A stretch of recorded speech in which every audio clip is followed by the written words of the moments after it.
இவ்வளவு நேரம் முழக்கமிட்டு இருந்த கேட்கலையா? அதாவது 10 ஆண்டுகளுக்கு மேல தண்டனை பெற்றவர்களை விடுதலை செய்யலாம்னு ஒரு சட்ட வரைவை கொண்டு வந்த திமுக, குறிப்பாக அம்மையார் லீலாவதி அவர்களுடைய கொலையில 7 ஆண்டுல விடுதலை செய்யும். அதே மாதிரி ஐயா தாகிருஷ்ணன் அவர்களுடைய கொலையிலே 6-7 ஆண்டுகள் விடுதலை செய்யும். ஆனா அவங்களுக்கு ஒரு நீதி, அதுல அவர் என்ன செஞ்சிடறாங்க, அந்த சட்ட வரைவுல 10 ஆண்டுக்கு மேல தண்டனை பெற்றுள்ளாரே விடுதலை செய்யலாம், அது ராஜீவ் கொலையாளிகளுக்கும் இஸ்லாமியர்களுக்கும் இது பொருந்தாதுன்னு ஒரு சட்ட வரைவு கொண்டு வந்துடுறாங்க. அது ஒரு பெரிய துரோகம். அதை இப்ப அண்ணா அவர்களுடைய பிறந்த நாள்ல 700 பேர் விடுதலை செய்கிறது அப்படின்னு முடிவெடுக்கும் போது அதுல ஒருவர் கூட இஸ்லாமியர் இல்லை. அதை கேட்க போகும்போதுதான் அது இப்படி சட்டம் இருக்குன்னு சொல்லுது. சட்டத்தை போட்டதே நீங்க தான், அந்த சட்டத்தை உங்களால தளர்த்த முடியாதா? அதான் நம்ம கேட்கறது. போன அரசு அதிமுக அரசு 100 பேரை வெளியிட்டுச்சு. அந்த 100 பேர்ல ஒருவர் கூட இஸ்லாமியர் இல்லை. அப்ப இது என்னன்னு தெரியுதுன்னா, நீங்க ஒரு மதத்தை காரணம் காட்டி ஒரு இன மக்களை இப்படி வஞ்சித்து துரோகம் செய்யறது எப்படி? எந்த வழியில நியாயம் சொல்லுங்க? மதத்துக்கு ஒரு சட்டம், மதத்துக்கு ஒரு நியாயம் வச்சிருக்கீங்களா நீங்க? இப்போ அது எப்படி, எந்த வழியில நியாயம்? அது அதுதான் நம்ம இதை கேட்கறது. இது நீண்ட பெரிய காயம். அது அந்த வழியை தாங்கி நான் எல்லா சிறையிலையும் இருந்திருக்கேன், எல்லாரோடவும் நான் நெருங்கி இந்த தண்டனை பெற்றோரோட பழகிருக்கேன். அந்த வழி எனக்குள்ள இருக்கிறதுனால இதை நான் வலியுறுத்துறேன். நாங்க தமிழக அரசு இதுல நீங்க பாருங்க, மாண்புமிகு முதல்வர் அவர்கள் பேசிய காணொலி இருக்குது. இஸ்லாமிய சிறை கைதிகளை விடுதலை செய்வதற்காவது எனக்கு வாக்கு செலுத்துங்கன்னு பேசுனது இருக்குது. ஏன்னா உங்களுக்கு வேணா நான் அனுப்பி வைக்கிறேன். அப்ப நீங்க தானே சொன்னீங்க. இப்ப நீங்க ஆட்சிக்கு வருவதற்கு முன்னாடி ஒண்ணு பேசுனீங்க, எதிர்கட்சியா இருக்கும்போது ஒண்ணு பேசுறது, ஆளுங்கட்சியா இருக்கும்போது அது ஒண்ணு செய்யறது. அப்படின்னா இது எந்த வழியில ஏற்புடையது? இதுதான் நம்ம எழுப்புகிற கேள்வி. 2வது, 7 தமிழர் விடுதலையில நீங்க எதிர்கட்சியா இருக்கும்போது நீங்க காட்டின ஆர்வம், நீங்க பேசின பேச்சு, இப்ப ஆளுங்கட்சியா வந்த பிறகு அது வாயை திறக்கிறது இல்லை. கேட்டா எதிர்கட்சியா இருக்கும்போது ஐயா கலைஞர் அவர்களும் சரி, இவர் ஐயா ஸ்டாலின் அவர்களும் சரி, ஆளுநருக்காக காத்திருக்க வேண்டியதில்லை, 161 சட்ட விதியை பயன்படுத்தி நம்ம விடுதலை செய்யலாம். ஏன்னா இந்த விடுதலையெல்லாம் மாநில அரசின் கையிலே இருக்குதுன்ட்டு உச்சநீதிமன்றம் சொல்லிடுச்சு. அப்ப இங்கே அக்கா நளினியுடைய விடுதலையை 2 முறை சொல்லிடுச்சு உயர்நீதிமன்றம், மாநில அரசின் கையிலே இருக்குதுன்ட்டு.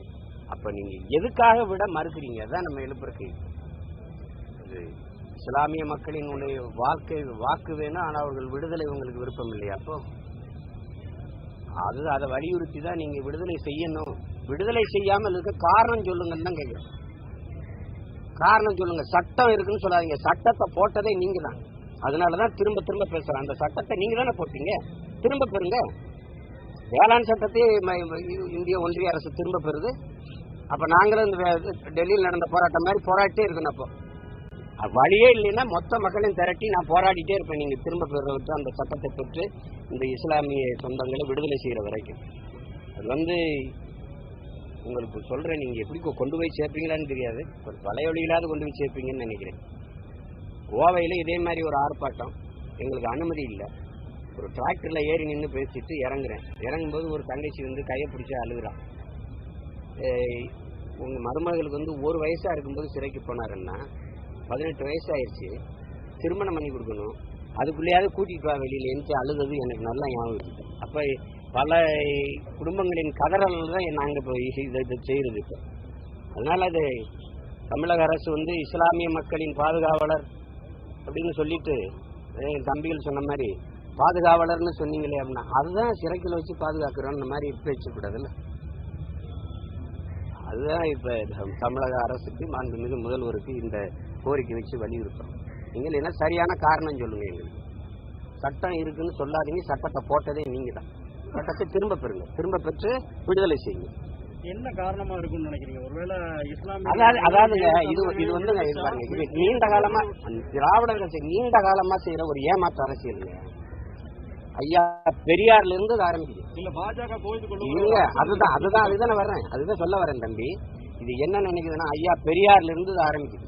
அவங்க என்ன செய்யறாங்க, ஐயா பெரியார் என்ன சொல்றாங்கன்னா, திராவிடர் என்பது பார்ப்பனர்களும் இஸ்லாமியர்களும் தவிர்த்துத்தான். குறிப்பு என்கிட்ட இருக்கு, அப்படியே எழுத்து அப்படியே உங்களுக்கு அனுப்புறேன். நாம் பார்ப்பனர்களுக்கு இடஒதுக்கீடு கொடுக்க பயந்து இஸ்லாமியர்களுக்கு கொடுத்தது என்பது சாணியின் மீது கால் வைக்க பயந்து மலத்தின் மீது கால் வச்சதுக்கு ஒப்பானதுன்னு எழுதுனது இருக்குது. நல்லா கவனிச்சுக்கணும். அதுல இருந்து ஆரம்பிச்சு இது என்னன்னா, இந்த சிறுபான்மை மக்கள்னு சொல்லி உண்மையிலேயே சிறுபான்மை தலைவர்கள் இங்க எப்படி இஸ்லாமியங்கிறத எப்படி சிறுபான்மையாவான்? தமிழன் பெரும்பான்மை தேசிய இனத்தின் மகன் எப்படி சிறுபான்மையாவான்? நீங்கெல்லாம் தான் சிறுபான்மை. கருணாநிதி, எம்ஜிஆர், ஜெயலலிதா, நீங்கெல்லாம் தான் சிறுபான்மை. நீங்க பெரும்பான்மை மக்களை சிறுபான்மைன்னு சொல்லி அச்சப்படுத்தி நாங்க தான் உங்களை பாதுகாவல்னு சொல்லி ஏமாற்றி வாக்கை பிரிச்சு ஆட்சிக்கு வந்துட்டு இப்ப நீங்க சொல்ற காரணம் தான். இவர் பாருங்க, தீவிரவாதிகளை வெளியிட்டு விட்டார்கள் திமுக காரர்கள் பிஜேபி பேசுமோன்னு பயப்படுறீங்க. பேசுனா பேசட்டும். மொத்த இஸ்லாமியன் கிறிஸ்தவனும் உங்களுக்கு வாக்கு போட்டிருக்கான் 15 விழுக்காடு. உங்களுக்கு மொத்தமே 26 விழுக்காடு தான். மீதி 11 விழுக்காடு தானே உங்க கட்சி இருக்குது. மொத்தம் உங்க வாக்கு வலிமை 26 விழுக்காடு தான். அதுல 15 விழுக்காடு கிறிஸ்தவ இஸ்லாமியன்னு போட்டுறானே. இதுல வேற நீங்க எனக்கு சீமானுக்கு போட்டுறாதீங்க, பிஜேபி புகுந்துரும் கடைசியானது திமுக தான் பிஜேபிக்குள்ள புகுந்துருச்சு. நடந்துருச்சு. எவ்வளவு பெரிய வஞ்சகம் சூழ்ச்சி பாருங்க. ஆட்சிக்கு வருவதற்கு முன்னாடி பேசின ஒவ்வொன்றுமே நீங்க புதிய கல்விக் கொள்கையை எதிர்ப்பீங்க. இப்ப அதுல இருக்க சில நல்ல விஷயத்தை எடுத்துக்கிறேங்க. நாங்க என்ன கேட்கிறோம், பெருமக்களே, ஒரு 4 நல்ல விஷயம் சொல்லுங்க, 40 கூட வேணாம், ஒரு 4 நல்லது சொல்லுங்க. அது நீங்க சொல்றதுதான் காரணம். பிஜேபி இப்படி கிளப்பி விட்டுரும் நினைக்கிறாங்க. நாங்க கிளப்பி விடுவோம்ல, நாங்களே எடுத்து போரிடுவோம், சண்டை போடுவோம்ல. பிஜேபிக்கு பயப்படுதுன்னா பிஜேபி இங்க எங்க இருக்குது? என்ன வலிமை இருக்குது பிஜேபி? நேற்று கூட அண்ணாமலை சொல்லும் போது 17 மாநிலங்கள்ல நாங்க ஆட்சி செய்யறோம், எங்களோட பொறுமையை சோதிக்க வேண்டாம் அப்படின்னு சொல்லி டிஜிபி தமிழக முதல்வர் கையில் இல்ல, திமுக மாவட்ட செயலாளர் கையில இருக்கு அப்படின்னு ஒரு மிரட்டும் துணி. நீங்க 17 மாநிலங்களை ஆட்சி செய்யறதுனாலதான் நாடு இவ்வளவு கேவலமா இருக்கு. என்ன ஆட்சி செஞ்சீங்க சொல்லுங்க. குஜராத் மாடல்னு ட்ரம்ப் குஜராத்துக்கு வரும்போது அங்க இருந்த அழுக்கு பாவமா இருந்த குடிசைகளை மறைக்கிறதுக்கு 7 அடியில சோறு எழுப்புனீங்க. நான் கேட்டேன், அந்த செங்கலை வச்சாவது அவனுக்கு வீடு கட்டி கொடுங்கன்னு. கேவலம். அதுல குஜராத் மாடல். இந்தியாவிலே கற்பப்பையை வாடகைக்கு விட்டு வாழ்கிற தாய்மார்கள் அதிகமா இருக்கிற ஒரே மாநிலம் குஜராத் தான். இதெல்லாம் பேசிட்டு கூடாது. நாங்க அப்படியே ஆட்சி செய்யறோம். 17 மாநிலத்துல ஊழல ஒழிச்சிட்டீங்களா? கல்வி எல்லாருக்கும் வந்துருச்சா? வேலை வாய்ப்பு எல்லாருக்கும் வந்துருச்சா? சொல்லுங்க, எல்லாருக்கும் வந்துருச்சா? மருத்துவம், சரியான மருத்துவத்தை கொடுத்துட்டீங்களா? உத்தரப்பிரதேசத்துல இங்க பாருங்க, ஒரு மருத்துவமனையில ஒரு அம்மா தரையில படுத்து கிடக்குறான் நோயாளி. அவனுக்கு ட்ரிப் ஏறிக்கிட்டு இருக்கு, அதாவது குளுக்கோஸ் ஏறிக்கிட்டு இருக்கு. நிறுத்த ஸ்டாண்ட் இல்ல, நிறுத்தம் இல்ல. இடது கையில கொஞ்ச நேரம் பிடிக்கிறா, கை வலிக்குது, வலது கையில கொஞ்ச நேரம் பிடிக்கிறா. நாட்டுக்கு சாகலாம் இந்த கேவலத்துக்கு. பேசுறது நாங்க வளர்த்துட்டோம், அதை பண்ணிட்டோம்னு வெறி வந்துடும். எதையாவது பேசிட்டு இருந்தீங்கன்னா நீங்க 17 மாநிலத்தை கொடுத்ததுனாலதான் மக்கள் இந்த பரிதாபத்துக்கு வந்திருக்காங்க. இது என்ன சாதிச்சுட்டாங்க? கல்வியில சிறந்த மாநிலமா 17 மாநிலத்துல ஒரு மாநிலத்தை கொண்டாந்தீங்களா? இன்னைக்கு வரைக்கும் கேரளா தான் இருக்கு 99 விழுக்காடு கல்வி பெற்ற மாநிலம்.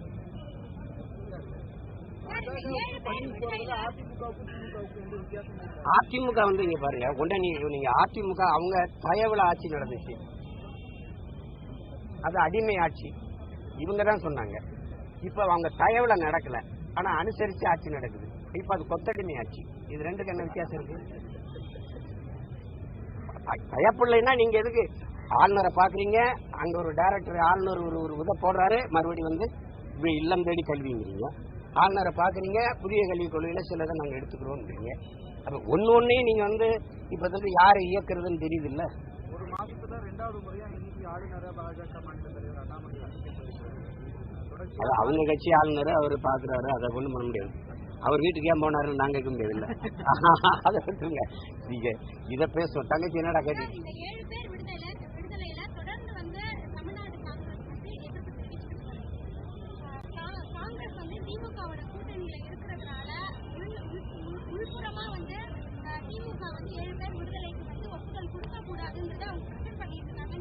திமுக கூட்டணியில முதல்ல காங்கிரஸ் விடுதலை கொடுக்கணும், வெளியில போன்னு சொல்லணும். 7 பேர் விடுதலை முக்கியம். இங்க தமிழன் ஓட்டு வேணும், தமிழன் உணர்வோ உரிமையோ வாழ்க்கையோ வேணாம்லாம் நினைக்க முடியாது. காங்கிரஸால என்ன இருக்குது? நான் தனிச்சு நிக்கிறேன், 30 லட்சம் வாக்கு வாங்கியிருக்கேன். காங்கிரஸ் அப்படி நின்று ஒரு 30 லட்சம் வாக்கு வாங்க சொல்லுங்க, கட்சியை வச்சுட்டு போயிடுறேன் நான். அந்த வலு இல்லாத ஒரு கட்சியை வச்சுக்கிட்டு எதுக்கு அதுக்கு பயப்படணும்? காங்கிரஸ் பேசுதுன்னா ஒரு கொள்கை முடிவை நீங்க எடுக்கிறீங்க. 7 பேர் விடுதலை நீங்க பேசியிருக்கீங்களா இல்லையா? இந்த நாட்டுக்குள்ள பேசியிருக்கீங்க, வலியுறுத்தி இருக்கீங்க. அப்போ உங்க கொள்கைக்கு எதிராக ஒரு கொள்கை முடிவு எடுக்கும் போது அந்த கட்சியோட ஏன் கூட்டணி வைக்கணும்? காவிரி நதிநீர் உரிமையை நீங்க பேசுறீங்க, அவங்க அதுல பேசுறதே இல்லை. எதுக்கு கூட்டணி வைக்கணும்? எதுக்கு வைக்கணும்? முல்லை பெரியாற்ற நம்ம கேட்கிறோம், ஆனா அவங்க இங்க பாருங்க, அவங்க அணை பலகீனமா இருக்குது, நாங்க இடிக்க போறோம்ங்கிறது. காங்கிரசின் கருத்து என்ன? எல்லாவற்றிலுமே நமக்கு எதிர்நிலையை எடுத்துட்டு இருக்கிற போது அந்த கட்சியோட கூட்டணி வைக்கணும் என்ன இருக்குது? ஆனா இதுக்கு நீங்க கொள்கை பேசுறீங்க, வெட்கம் இல்லாம. எதுக்கு கொள்கை பேசுறீங்க? ஈழப்படுகொலையில ஈழத்தமிழர்களுக்கு துரோகம் பண்ணிட்டுது, ஈழ மக்களுக்கு ஒண்ணுமே செய்யல, அதனால கூட்டணியிலிருந்து வெளியேறணும்னு 9 ஆண்டுகள் மத்திய ஆட்சியில் இருந்துட்டு வெளியேறினார் ஐயா கலைஞர். இப்ப மட்டும் ஈழ தமிழர்களுக்கு செஞ்சிருச்சா? எதுக்கு கூட்டணி வைக்கணும்? அப்போ காங்கிரஸை நீங்க வெல்ல வச்சிருக்கீங்களா? தோல்ல சுமந்துக்கிட்டு காங்கிரஸ் உங்களை வெல்ல வைக்கலாம் தான் கேள்வி. தனிச்சு நின்னா எங்க ஐயா ப. சிதம்பரமா ஒரு மகனை விட காரர்கள் வெல்ல மாட்டாங்க. நான் சொல்றேன், சொந்த ஊருக்காரர். அப்புறம் நீங்க பேசிருக்கீங்க. அவங்களுக்கு இந்திய கட்சி ஒரு கட்சியோட நம்ம கூட்டணியில் இருக்கணுங்கிறது அவங்க கொள்கை முடிவு. அதனால அது பாரதிய ஜனதாவோடவோ அல்லது காங்கிரஸோடவோ எப்போதும் இருப்பாங்க. விரைவில் பாரதிய ஜனதாவோட போறதுக்கு வாய்ப்புகள் கூடுதல். அதுதான் போய்கிட்டு இருக்கு, அதுவே தான் ஆட்சி நடத்திக்கிட்டு இருக்கு. ஒவ்வொன்றும் அவரே சொல்லியிருக்காரு பாருங்க, தினமலர்ல தலைப்பு செய்தி வந்தது. தலைப்பு செய்தி, பிரச்சனைகளின் அடிப்படையில் நான் பாரதிய ஜனதாவை ஆதரிக்க தயார்னு. பிரச்சனையே பாரதிய ஜனதா தான். அதான் எப்படி கருத்தது? அப்ப நாங்க நாட்டின் நலன் கருதி பாரதிய ஜனதாவோட கூட்டணி வைப்போம். இதை பேசுவீங்கன்னு நான் 2 வருஷத்துக்கு முன்னாடியே பேசிட்டேன், இப்படித்தான் நீங்க பேசுவீங்க அப்படின்னு. மாரிதாஸ் கைது விவகாரத்துல நீங்க சொன்ன கருத்து விமர்சன பொருளா இருக்கு. அதுக்கு உங்களோட பதில் என்ன? என்னை விமர்சிக்கல அப்படின்னு சிலருக்கு உறக்கமும் இல்லை, உணவும் இல்லை. இது நீங்க நல்லா விளங்கணும். மாரிதாஸ் கைதை நான் கண்டிக்கல, அதை ஆதரிக்கல, கண்டிச்சுட்டேங்கிறீங்க. இப்ப கண்டிச்சு ஆதரிச்சதுனாலன்றீங்க. அது கைது கண்டிச்சதுனால நான் பிஜேபி ஆதரவுன்றீங்க. இப்ப ஆதரிச்சிருந்தா என்ன பண்ணிருக்கீங்க? திமுக ஆதர வேண்டியல இவரை பேசணுன்றீங்களே. சார்ஜ் பொன்னையான்னு ஒருத்தர் இருக்காரு, கன்னியாகுமரி உள்ள அருத்தந்தை, மண்டிட்டு வீடு வீடா போய் சீமானுக்கு எதிராக ஓட்டு கேட்டாரு. உங்களுக்கு தெரியுமா? திமுகவுக்கு போடுங்க, பிஜேபி இல்லைன்னா சீமானுக்கு போட்டா பிஜேபி வந்துருங்க. அவர் கைதையும் கண்டிச்சு அறிக்கை விட்டேன். அப்ப நீங்க எந்த கேள்வி கேட்கலையா? நீங்க இத பேசுற நீங்க என் தம்பி துரைமுருகன் கைது 2 முறை நடந்திருக்கு. என்ன பண்ணிட்டான்? பேசுனா ஒரு அப்பனுக்கும் ஆத்தாளுக்கும் பிறந்தவன், நல்ல தாய் தகப்பனுக்கு பிறந்தவன் இல்லைங்க. இவரே பேசும்போது, இப்ப இருக்கிற முதல்வர் எதிர்கட்சி தலைவரா இருக்கும்போது, நீ நல்ல அப்பனுக்கு பிறந்திருந்தா என்னை கைது பண்ணி பாருன்னு பேசுனது இருக்கு. நான் வேணா காட்டா? இப்ப நீங்களே சிறையில் போய் படுத்துக்கிறீங்களா? என்னது இது? கருத்தா வெல்லணும். நீங்க பாரதிய ஜனதா செய்யறதே திமுக செய்தா இல்லையா? MM கல்புரிக்கு, நரேந்திர தபோல்கர், கௌரி லங்கேஷ், இவங்களெல்லாம் என்ன பண்ணீங்க? நீங்க ஐயா ஸ்டான் லூர்திசாமி வரைக்கும் என்ன பண்ணீங்க? பேசத்தானே செஞ்சா. ஒரு கருத்தை எழுதக்கூடாது, பேசக்கூடாதுங்கிறது என்ன நாடுது? குறவழியை நெரிச்சு போடுவா, எவனா இருந்தாலும் உள்ளதுக்கு போட்டுருவேன் அப்படின்னா அதே தான் நீங்க செய்யற. 2008 2009 அந்த காலகட்டத்தில் ஓராண்டு நான் சிறையிலே இருந்திருக்கேன். நான் செஞ்சது தவறு என்ன நீங்க சொல்லுங்க யாராவது? பேசுனேன். எதுக்கு பேசுனேன்? ஈழத்துல என் இனத்தை கொண்டு குவிக்கிறது எப்படிலாம் கொள்றாங்க அப்படின்னு கத்தி பேசுனேன். அதுக்கு தொடர்ச்சியா என்ன சிறையில வச்சு ஓராண்டு வச்ச பெரும்பந்தக யார் தெரியுமா? ஐயா கலைஞர் தான். இப்ப இதெல்லாம் சிறையில இருந்து பாருங்க, கஷ்டப்பட்டு பாருங்க. அவர் பேசின கருத்து எனக்கு ஏற்புடையதா இல்லையான்னு இல்லை, அந்த கருத்தை மோதுங்க. நீங்க தான் வாடகை வாய்கள் நிறைய வச்சிருக்கீங்கள, நிறைய வாடகைக்கு வீடை வாடகைக்கு விடுறவ இருக்கான், கடையை வாடகைக்கு விடுறவ இருக்கான், எல்லாம் சைக்கிள் வாடகைக்கு விடுறவ இருக்கான், நிலத்தை கூட குத்தகைக்கு விடுறவ இருக்கான். ஆனா வாயை வாடகைக்கு விடுறது இந்த ஒரு கூட்டம் உருவாயிருக்குது. அவங்கள வச்சு தர்க்கம் செய்யுங்க. மாரிதாஸ் பேசணும் தப்புன்னு சொல்லுங்க. நீங்க இங்க செத்ததுல நமக்கு துயரம் இருக்கு, அதுல வருத்தம் இருக்குது. அதுக்கு அவர் இந்த அரசை, தமிழ்நாடு அரசை காரணம் காட்டுவது தப்பு, அந்த கருத்து தப்பு. ஆனா தம்பி மணிகண்டன் கொலையில அவர் சொல்றதுல யார் மறுக்க முடியும்? நான் கொடுத்த அறிக்கையை தான் அவரும் பேசுறாரு. அததான் என் தம்பி முத்துப்பாண்டியும் பேசுறான், அதுதான் எல்லாரும் பேசுறாங்க. நீங்க தம்பி பெனிக்ஸும் அவங்க அப்பா ஜெயராஜையும் கொள்ளும் போது நீங்க என்ன எதிர்கட்சியா இருக்கும்போது என்ன பண்ணீங்க? அம்மையார் கனிமொழி அங்க போனாங்க, இவங்க ஆர்ப்பாட்டம் பண்ணாங்க, போராடினாங்க. அதே தானே உங்க ஆட்சியில், அதே லாக்அப் டெப்த் தானே, அதே காவல் நிலைய மரணம் தானே. ஒரு படிச்சுக்கிட்டு இருக்கிற ஒரு சின்ன பிள்ளை, அதையும் ஒரு தடவை பேசுங்க, அது மேலே நடவடிக்கை எடுங்க. அப்ப நீங்க சரியா இருக்கீங்க வந்துடும். அந்த கருத்துல எனக்கு உடன்பாடு இருக்கு. மத்திய அரசு தான் பொறுப்பு இருக்குது, அவங்க அரசு தான் பொறுப்பு இருக்குன்னு முப்படை தளபதி இறந்ததுக்கு அந்த கருத்துல எனக்கு உடன்பாடு இல்லை. ஆனால் கைது என்பது அவசியம் இல்லை. கருத்தா முதலாம். இங்க கொலை செய்யறவன், கொள்ளையடிக்கிறவன், பாலியல் தொல்லை கொடுத்து பெண்களை வன்புணர்வு செய்யறவன், வளத்தை கொள்ளையடிக்கிற, இவ்வளவு பேசுறீங்க. 80 லட்சம் டன் தேவை அந்த அதானி துறைமுகத்துக்கு. 30 லட்சம் டன் கல்லை வெட்டி கொண்டு என் கன்னியாகுமரி மாவட்டத்தில் இருக்கிற என் மலையை வெட்டி கொண்டு கடல்ல போட்டான். என் வளத்தை கொள்ளையடிச்சுட்டு போறான். நீ எதை வேணாலும் நான் சரி செய்யலாம். நான் மலையை எப்படி உருவாக்குனேன், சினிமா ஷூட்டிங்க செட்டு போட்டு தான் மலைன்னு கட்டி போறதுக்கு. இப்ப நீங்க வானூர்தி நிலையத்துக்கு போங்க, யானை, காளை, அதெல்லாம் அப்படியே பொம்மையா செஞ்சு வச்சிருக்கான். இப்படிதான் எதிர்கால பிள்ளைகளுக்கு தெரிய போகுது. இது என்னன்னு கேட்கும். இதுதான் யானை, எலிபன் அப்படி சொல்லி கொடுக்கணும். அந்த நிலைக்கு என் மலையை வெட்டி கொண்டு போறான். அதுக்கு நாங்க போராடுறோம். சரியான ஆள்னா அதில் கைது பண்ணி காட்டுட்டாங்க ஸ்டாலின். ஒரு தடவை அரெஸ்ட் பண்ணி காட்டுட்டோம். அது ஒரு 5 பேரை தூக்கி உள்ள போடட்டும். அதை செய்ய முடியல. சும்மா ஒருத்தர் பேசினா நீங்க மாரிதாசை விட்டுட்டு இருந்தீங்கன்னா அந்த ஆள் என்னமே தெரியாது. இப்ப நீங்க வம்படியா அவனை பெரிய ஆளாக்குறீங்க. அவர் மாரிதாசன் யாரு, மாரிதாசனா இருப்ப நீங்க எல்லாரும் பேசுறீங்க, நான் உங்களுக்கு பதில் சொல்லிட்டு இருக்கேன் பாருங்க. அது அவசியமற்றது. நீங்க இது பாருங்க, பேசுனதை அதிகமா அவர் விமர்சிச்சு பேசுனது என்னைத்தான் பேசியிருக்கிறாரு. ஆனால் நான் சொல்றதுங்கிறது ஒரு மனித மாண்பு, நாகரிக அடிப்படையில். நீங்க இந்த மாதிரி ஒரு தங்கச்சி என்கிட்ட கேட்குது அலைபேசியில, நான் பயணத்தில் இருக்கேன், பஞ்சாபுக்கு போயிட்டு இருக்கும்போது அந்த தங்கச்சி கேட்குது, அண்ணன் இந்த மாதிரி மாரிதாசை கைது பண்ணியிருக்காங்களே, அதை பத்தி உங்க கருத்து என்னன்னு. என்ன பேசினாருன்னு இது மாதிரி கருத்தா முதல் நான் கைதெல்லாம் அவசியம் இல்லைன்னு சொல்றேன். இதுதான் பாரதிய ஜனதாவும் செய்யுது, வாயை திறந்தா குரவழியை பிடிச்சிருது, அதே தான் இவங்களும் செய்யறாங்கன்னு சொல்றேன். உடனே மாரிதாஸ் ஆதரிச்சிட்டார். ஆதரிக்கிறனா எதிர்க்கிறனா, கருத்துக்கு அவர் கருத்துல உடன்படுறனா இல்லையான்னு தெரியல. ஆதரிக்கிறதா எதிர்க்கிறதா நான் தான் சொல்லணும். நீங்களே ஆதரிச்சிட்டாருன்னு பேசிட்டு என்ன அர்த்தமற்றது. ஆதரிக்கிறதுனா அம்மா வானதி சீனிவாசன் நிக்கிற இடத்துல, எங்க மாமா நயனார் நாயந்தர் நிக்கிற இடத்துல அந்த கட்சியை வெள்ள வைங்கன்னு நான் போய் மேடைக்கு பேசுறேன்னா அது ஆதரவு. அப்படி ஒண்ணு நான் பேசலையே. யாருக்கு எது உங்களை நாளை கைது பண்ணாலும் நான் கண்டிப்பேன். அது அவசியமற்றதுங்க அப்படின்னு அப்படிதான் சொல்லுவேன். மாணவர்கள் கைதுக்கு கண்டிச்சேன். நீங்க அது மாதிரி தடியடி நடத்தக்கூடாது, அவர்கள் போராட்டத்துக்கு மதிப்பளிக்கணும்னு சொன்னேன். அதையெல்லாம் நீங்க பேசவே இல்லையே. சிலர் என்னை விமர்சிக்கணுங்கிறது கோட்பாடா வச்சிருக்கிறவங்க கிட்ட போய் நம்ம ஒன்றும் பேச முடியாது. மாரிதாஸ் மட்டுமல்ல, தொடர்ந்து வலதுசாரி சிந்தனையாளர்கள்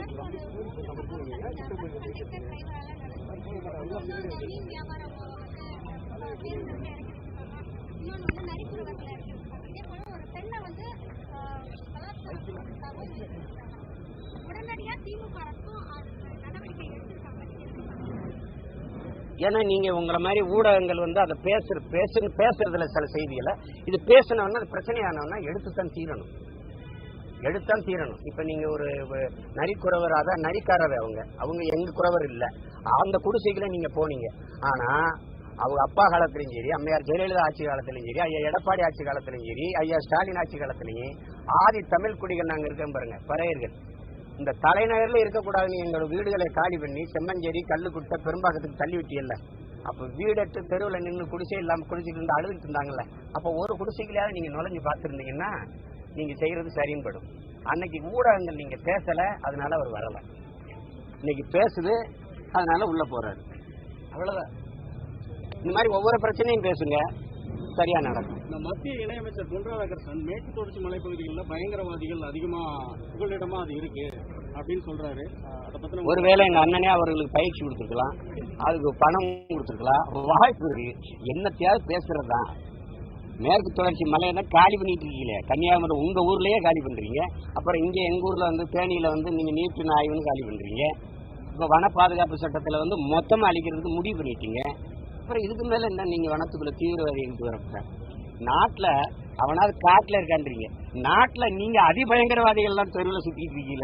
என்ன பண்றது? அதுல அதிகாரத்துல வேற இருக்கிறீங்க, கேள்வி கேட்க முடியாது. நன்றி.